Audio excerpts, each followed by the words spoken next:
오늘 본문 1절부터 3절을 함께 보겠습니다. 같이 읽겠습니다. 6월절 엿새 전에 예수께서 베다니에 이르시니 이곳은 예수께서 죽은 자 가운데서 살리신 나사로가 있는 곳이라. 거기서 예수를 위하여 잔치할새 마르다는 이 일을 하고 나사로는 예수와 함께 앉은 자 중에 있더라. 마리아는 지극히 비싼 향유 곧 순전한 나드 한 근을 가져다가 예수의 발에 붓고 자기 머리털로 그의 발을 닦으니 향유 냄새가 집에 가득하더라. 아멘. 6월절 엿새 전입니다. 예수님께서 예루살렘에 가까운 베다니에 다시 오셨습니다. 6월절을 지키기 위해 예루살렘으로 가시는 길에 죽은 나사로를 다시 살리신 그 베다니로 예수님은 방문하셨고 마을 사람들은 예수님을 위해 잔치를 준비하였습니다. 그곳에 나사로의 모든 가족들도 함께 참여하였는데 나사로는 예수와 함께 앉은 자 중에 있습니다. 죽었던 나사로가 생명을 얻어 예수와 함께 앉은 자 중에 있는 것입니다. 이 표현은 요한복음 11장 25절에서 예수님께서 하신 말씀 나는 곧 부활이요 생명이다는 그 말씀에 대한 확실한 증거입니다. 죽었던 나사로가 부활과 생명이신 예수 그리스도와 함께 앉은 자들 중에 앉아 있습니다. 사랑하는 여러분, 우리도 죽음 가운데서 일어난 나사로처럼 마지막 날 그리스도와 함께 우리에게 주어질 부활의 기쁜 잔치에 함께 앉게 될 것입니다. 그러나 뿐만 아니라 나사로가 지금 다시 살아나서 그리스도와 함께 앉아 있는 것처럼 이미 죽었던 우리는 생명이신 그리스도와 함께 다시 살아나 생명이신 그리스도와 함께 앉아 있는 자들입니다. 그런데 이 본문은, 오늘 우리가 읽은 본문은 6월절 엿새 전이라고 말씀하고 있습니다. 이 말은 예수님께서 6월절 어린 양으로 죽으실 때가 이제 임박했음을 우리에게 암시하는 말씀입니다. 지금 6월절 엿새 전이라는 이 말은 그 6월절은 지금 다가오고 있는 그 6월절은 요한복음 11장에서 산헤드린 공회가 예수님을 죽이기로 결정하고 예수님을 잡으려고 기다리고 있는 그 6월절입니다. 일찍이 세례원한 예수님을 향하여 보라 세상 죄를 지고 가는 하나님의 어린 양이다 말하였는데 그의 증언처럼 예수님은 세상 죄를 지고 가는 어린 양처럼 6월절의 어린 양처럼 예루살렘을 향하여 가고 계십니다.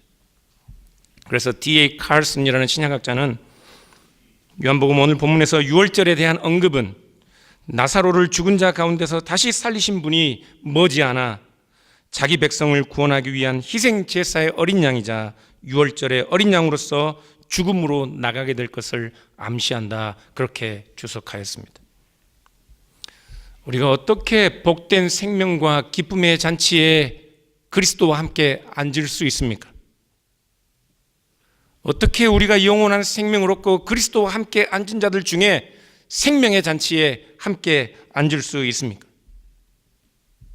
6월절 어린 양이신 그리스도께서 우리를 위하여 죽으심이 유일한 방법입니다. 그런데 사람들은 죽은 나사로를 다시 살리신 그 예수 그리스도의 능력을 힘입고 지금 기세등등하게 전혀 다른 세상적인 욕심을 가지고 그 제자들과 함께 기쁨의 잔치를 벌이고 있습니다. 예수님은 지금 자기 자신이 당하실 수치와 그 고난과 십자가의 죽음을 미리 내다보고 계십니다. 그의 마음은 괴롭습니다. 그러나 아무도 그 잔치에 참여하는 어느 누구도 그리스도의 고통스러운 발걸음, 그리스도께서 향하시는 그 곳을 알지 못하고 예수 그리스도의 마음의 고민을 알지 못한 상황입니다. 바로 그때 나사로의 누이 동생인 마리아가 갑자기 예수님의 발에 향유를 붓고 머리를 풀어 그 발을 닦습니다. 오늘 요한복음 본문이 이 마리아의 행위에 대하여 강조하는 두 가지 내용이 있습니다. 첫 번째는 그 향유가 아주 값비싸다는 것입니다. 두 번째는 그 향유를 예수님의 발에 부었다는 것입니다. 향유가 아주 값비싸다는 것은 이제 우리가 보게 될 4절에서 6절의 가룟 유다의 이야기와 연결되고, 예수님의 발에 부었다는 내용은 요한복음 13장에서 예수님께서 제자들의 발을 씻으시며 내가 너희에게 이와 같이 하였으니 너희도 서로 섬기는 자가 되라 말씀하신 것과 관련이 됩니다. 그러므로 마리아가 아주 값비싼 향유를 그리스도의 발에 부었다는 말은 마리아가 예수님을 지극히 높인 분으로 경배하고 그에게 헌신과 사랑을 보여주고 있다는 것입니다. 그런데 그 마리아 행위를 본 가룟 유다는 4절, 5절에서 보듯이 마리아를 크게 꾸짖습니다. 함께 보겠습니다. 같이 읽겠습니다. 제자 중 하나로서 예수를 잡아줄 가룟 유다가 말하되 이 향유를 어찌하여 300데나리온에 팔아 가난한 자들에게 주지 아니하였느냐 하니, 가룟 유다의 말을 들어보니까 마리아가 예수님의 발에 부은 향유는 단순한 향유가 아니었습니다. 그 향유는 인도에서 나는 나르드라는 식물의 뿌리에서 채취한 원액이었습니다. 그래서 순전한 향유라고 말하고 있는데 아주 값비싼 것이었습니다. 그 당시에 300데나리온이면 하루 풀타임 노동자의 일당이 한 데나리온이었습니다. 그래서 그 가치를 오늘날 통용되는 가치로 따져보면 이 향유는 미니멈 3만 불 이상의 가치가 있는 향유입니다. 마리아는 그렇게 값진 향유를, 상상이 되세요? 3만 불짜리 향유 예수님의 발에 부었습니다. 그리고 그의 머리털을 풀어 예수님의 발을 닦았습니다. 그런데 생각해 보십시오. 이런 낭비가 어디에 있습니까? 그 값비싼 것을 예수님의 발에 부어 순식간에 3만 불을 낭비했습니다. 이것을 300데나리온에 팔아 가난한 자들에게 나누어 주는 것이 훨씬 낫다고 말하는 가룟 유다의 이야기는 그 이야기를 듣는 모든 사람들이 동의했을 것입니다. 예수님도 사실 가난한 자들의 구제에 관하여 줄기차게 말씀하셨습니다. 마태복음 19장에서 젊은 청년이 예수님께 와서 어떻게 하여야 영생을 얻습니까? 할 때 예수님은 내가 온전하고자 한다면 내 소유를 팔아 가난한 자들에게 나눠주고 나를 따르라 말씀하셨습니다. 그런데 마리아는 그 값비싼 향유를 팔아 가난한 자들을 구제하는 것이 아니라 예수님의 발에 몽땅 부었습니다.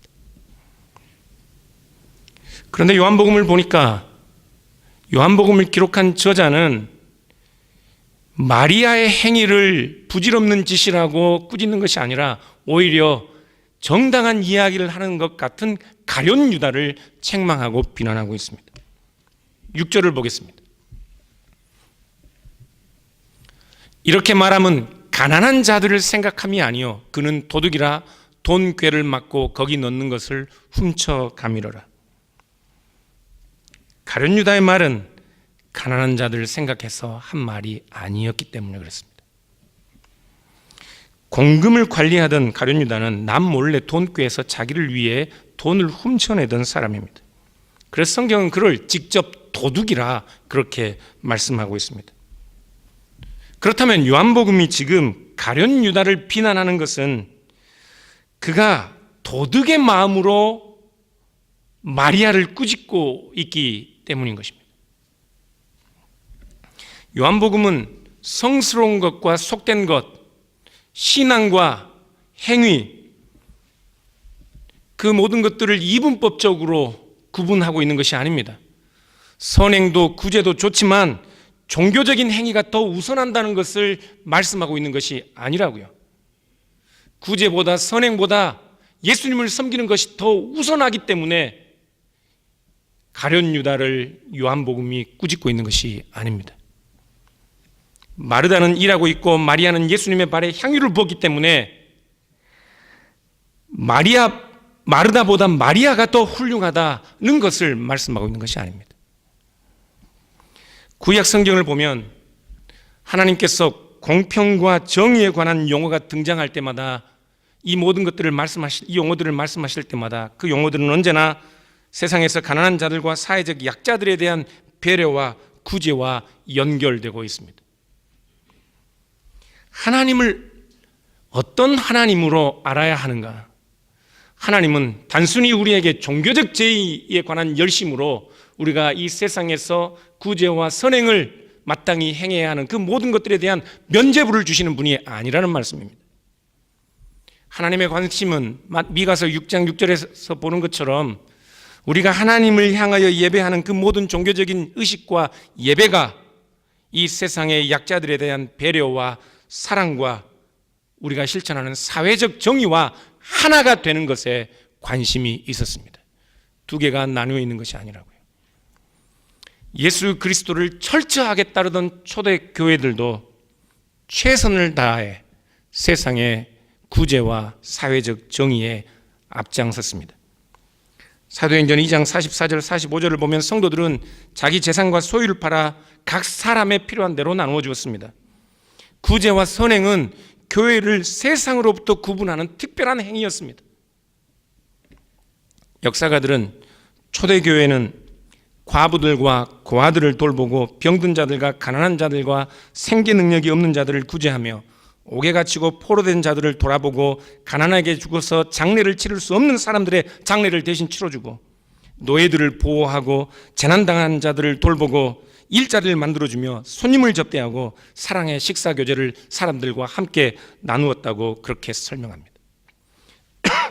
교회는 초기 300년 동안 모진 박해를 받으면서도 시내에 쓰레기 더미처럼 버려진 주인 없는 시체들을 가져다가 바르게 매장해주고 버려진 아이들을 돌아보고 그들을 자신들의 자녀로 양육하고 그리하여 그들은 박해 가운데서도 세상으로부터 지지를 받았습니다.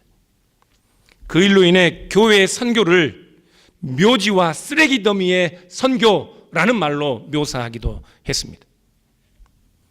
예일 대학에서 가르쳤던 기독교 역사가인 케네스 라투렛은 기독교인들이 행하는 구제와 그 당시 로마 제국과 다른 종교들이 행하는 구제가 어떻게 다른지를 세 가지로 요약해 줍니다. 첫 번째, 기독교의 나눔과 관심은 도움을 주는 자들의 범위를 확대시켰습니다. 그때까지 구제는 가진 사람만이 하는 것이었습니다. 부유한 소수만이 할 수 있는 것이 구제였습니다. 그러나 기독교인들은 예수님께서 선한 사마리아인 비유에서 말씀하셨던 것처럼 누구나 도움이 필요한 자에게 선한 이웃이 되어주는 구제에 열심을 내었습니다. 두 번째, 기독교의 나눔과 관심은, 구제의 관심은 동기가 달랐습니다. 세상에서는 구제를 통해서 내가 받게 될 칭송이나 나로 하여금 도움을 받는 이가, 나에게서 도움을 받는 이가 나의 이익에 종사하도록 하기 위해 그렇게 구제를 했습니다. 그런 이기적인 동기로 구제를 했다면 기독교인들은 이미 그리스도를 통해서 받은 그 은혜와 그로 인한 기쁨과 감사와 순종으로 구제와 선행을 했습니다. 아무런 이기적인 욕심이 아니라 무조건적인 구제와 선행을 했다는 것입니다. 세 번째, 이러한 선행의 이타적인 동기들 때문에 구제하는 방법도 달랐습니다. 우리는 구제할 때 도움을 받는 사람의 입장을 고려하지 않습니다. 그러나 기독교인들은 구제와 선행의 동기 자체가 다른 사람을 배려하고 그를 살리는 것에 있었기 때문에 구제하는 방법도 또한 인격적이고 이타적인 것이었습니다. 그렇게 달랐습니다. 라투렛은 바로 이 선행과 구제로 인해서 기독교가 박해받던 초기 300년 동안 복음이 세계 모든 사람들에게 확장되게 되었다고 그렇게 설명합니다. 그러므로 요한복음도 우리에게 가난한 이들을 구제하는 것이 결코 중요하지 않거나 그것보다 앞서는 다른 것이 있다는 것을 우리에게 말씀하려는 것이 아닙니다. 구제와 선행보다 종교적인 헌신이 더 중요하다는 것을 말씀하는 것이 아니라고요. 그것은 같은 것입니다. 8절에 가난한 자들은 항상 너희와 함께 있다는 예수님의 말씀은 예수님 이후에도 우리가 언제나 가난한 자들을 위한 구제와 선행에 앞장서야 할 것을 말씀하는 것입니다. 그렇다면 예수님께서 3만 불을 그의 발에 허비한 마리아를 꾸짖는 것이 아니라 가련 유다를 나무라고 있는 이유가 무엇입니까? 7절, 8절을 함께 보겠습니다. 같이 읽겠습니다. 예수께서 이르시되 그를 가만두어 나의 장례할 날을 위하여 그것을 간직하게 하라. 가난한 자들은 항상 너희와 함께 있거니와 나는 항상 있지 아니하리라 하시니라. 예수님의 말씀은 아주 위험천만한 말입니다. 예수님께서 만일 우리와 동일한 사람이라면, 예수님께서 만일 세상의 많은 사람들이 이해하는 것처럼 훌륭한 도덕 선생 정도에 지나지 않는 분이라면 이 예수님의 말씀은 자신이 가르치셨던 모든 말씀과 조화되지 않고 예수님께서 지금까지 가르치셨던 모든 말씀을 거스르는 말이 되고 맙니다. 왜냐하면 예수님 자신은 300데나리온을 구제할 수 있는 많은 가난한 사람들보다 더 높은 존재, 더 고귀한 존재라는 세상의 관리와 왕들처럼 자기의 이익을 탐하는 아주 이기적이고 교만한 말이 되기 때문에 그렇습니다. 예수님이 만일 우리와 동일한 사람이라면, 예수님이 만일 우리가 아는 것처럼 세상의 어느 유능한 도덕 선생에 지나지 않는 사람이라면 지금 예수님께서 하신 말씀은 그의 모든 가르침과 모순되는 말입니다. 그러나 만일 예수님께서 300데나리온 3만 불 향유를 그의 발에 부어도 아깝지 않을 정도로 참되고 고귀한 존재라면, 그렇게 경배받으셔야 마땅한 분이라면, 이 말씀은, 지금 예수님의 말씀은 우리에게 참으로 무서운 도전이 아닐 수 없습니다. 그리스도를 경배하라는 예수님의 말씀이라고요. 그리스도는 마땅히 경배받으셔야 하는 분이십니다.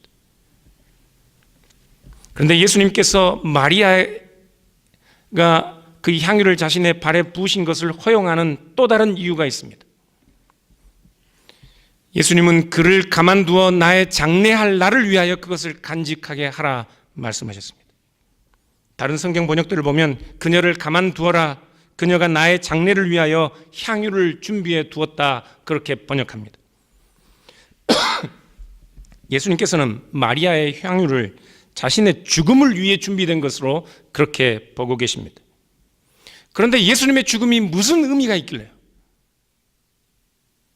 예수님의 죽음이 다른 사람의 죽음과 무엇이 달라서 이 3만 불에 해당하는 값비싼 향유를 그의 발에 부어도 괜찮다는 것입니까?